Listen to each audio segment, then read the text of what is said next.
Alright, so Hyundai Sime Darby Motors has just introduced the Creta for the Malaysian market. It's a B segment SUV, so that means it goes up against the likes of the Honda HRV, the Proton X50 and the likes, right?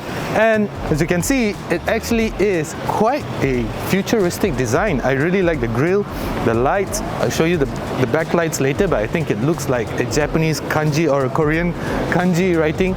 So I think it's really cool in that sense. But we're about to take it for a drive. It's powered by a 1.5 litre engine making about 114 PS and such. So actually quite excited to drive it. Let's take a look and see whether it marks up, whether it actually is as good as its other contenders, because at 150,000, just slightly lower in fact, it's actually not quite cheap. But Hyundai Sime Darby Motors will actually will throw in a 5-year warranty, and if you are one of the first 150 people to buy this car, you will actually get 3 years free maintenance as well. So let's go take a drive.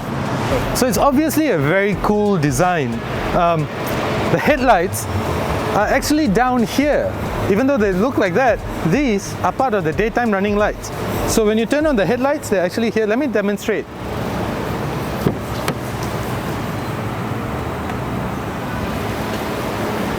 So as you can see, the headlights are down here, and when you turn on the highlight,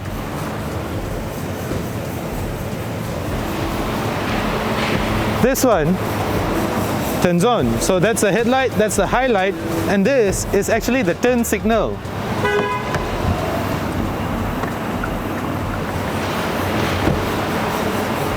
So yeah, this is part of the daytime running lights. The entire working cluster of the headlights is actually down here. Now at the back here, well, these are lights that you've probably never seen before. So there's one lamp over here, there's one here. These are your brake lights, your turn signals. So in that sense, there's no doubt that it actually looks really cool. But the reverse lights though, and if you're wondering where the reverse light is positioned, there's just one tiny lamp over here. So that is the reverse light. As a first impression, it is a little underwhelming. Definitely doesn't feel like a 150,000 ringgit car.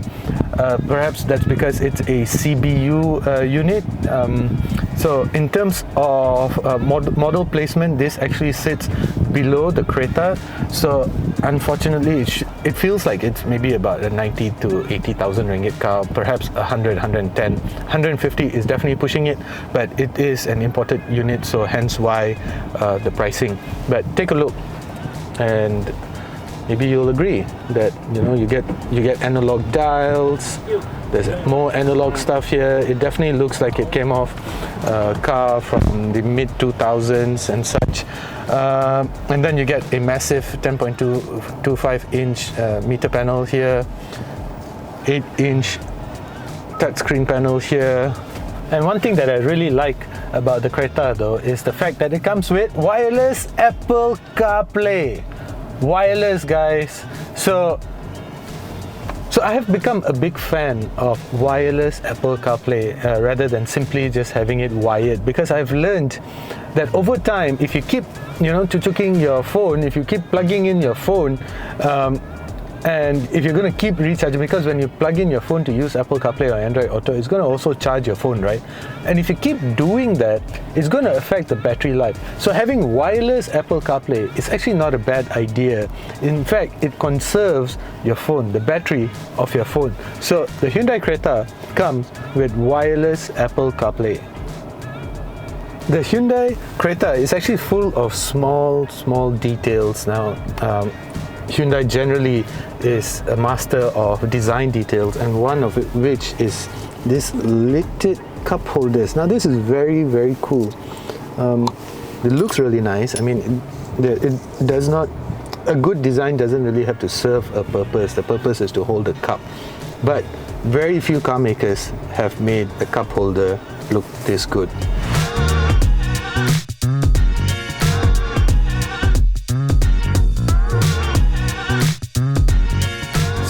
On the road right now, and it's powered, the Creta is powered by a 1.5 litre naturally aspirated engine, making, as I said, 114 PS, 144 Newton meters of torque.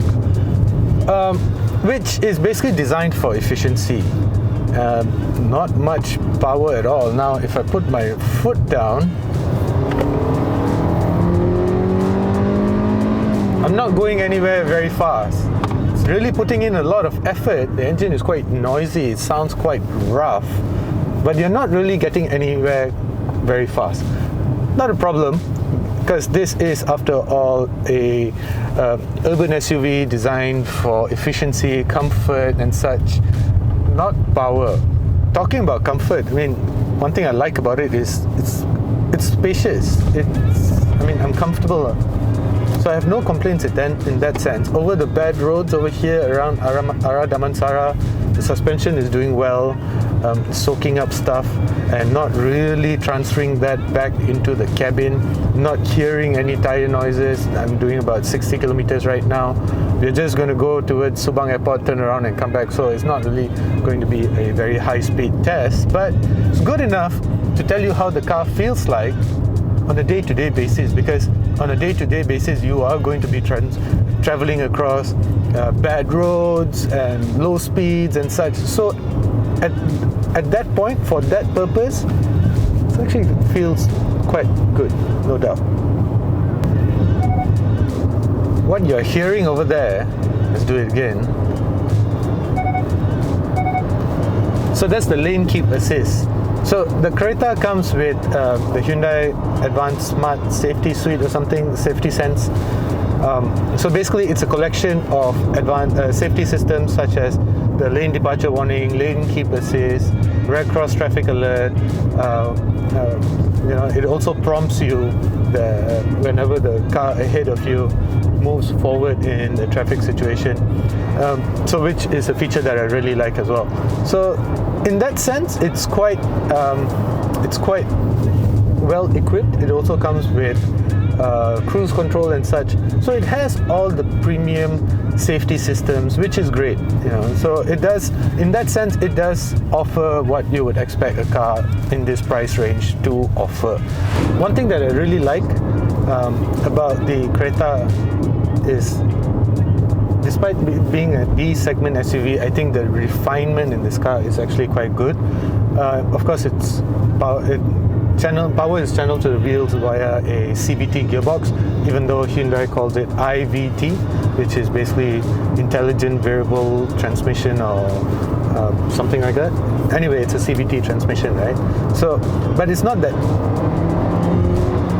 drony, and I also like that it comes with pedal shifters. Plastic pedal shifters though.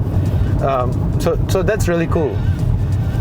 That's that premium feeling that you would want in a 150,000 ringgit car. But besides that though, like if I put my foot down right now, it's not so bad. So I really like that refinement part. I really like the fact that the suspension does a good job at absorbing everything that the road throws at it. And besides that though, you don't really hear much of the outside world, so sound insulation is really good. Vibration dampness, vibration is really, you don't really feel any of that through the seat or even on your foot, so that's great. I think I have to say that refinement is really good in the Creta. It does make a lot of these buzzing sounds and such, but that is the safety technology that I was talking about earlier. So it does, there's blind spot monitoring system as well, which is actually really handy, especially in KL with all these motorcycles buzzing by. So that's a good addition. The other thing that I really like about the Creta is the spaciousness that it offers. It's actually quite a spacious car, and that is a very good thing. I mean, the front seat is adjusted to my driving preference, my driving height, my height and such. And look at me, I'm really comfortable at the back here. I check out the recline on the seats. They're nicely reclined, so you're really comfortable. You get twin air conditioning vents as well as a USB port at the back here, and space for your wallet or your phone. Let's see what's in here. You get cup holders. So in that sense, I think the Hyundai Creta does really well to deliver. But it should have come with leather seats, because at 150,000 and you get fabric seats, that's a bit of a letdown. Again, the spaciousness, the theme continues in the boot as well. You get a really large boot. You don't, however, get a tonneau cover, which if you're going to put your stuff, your laptop bag, and you're going to a shopping mall, everybody will be able to see what you have in your boot. So it also has 4 different driving modes. You get Eco, Normal, Sport and Smart, which basically gives you, which basically decides for you which driving mode that you should be in. You also get 3 different levels of traction control: snow, mud, and I think it's road. So, which is really cool. But at 150,000 ringgit, it's actually not a cheap car. And basically, the Honda HRV, for that matter, feels better than this. It also has a more exciting interior. I think the interior of the Creta feels a little basic. There's just too many plastic panels for my liking. And I also think it should have came with leather seats. But besides, if you can look past all of that, you get 5-year warranty. And as I said, if you're part of the 150 people to book the Creta right now, you get 3 years free maintenance. So in that aspect, it's actually not a bad buy at this moment.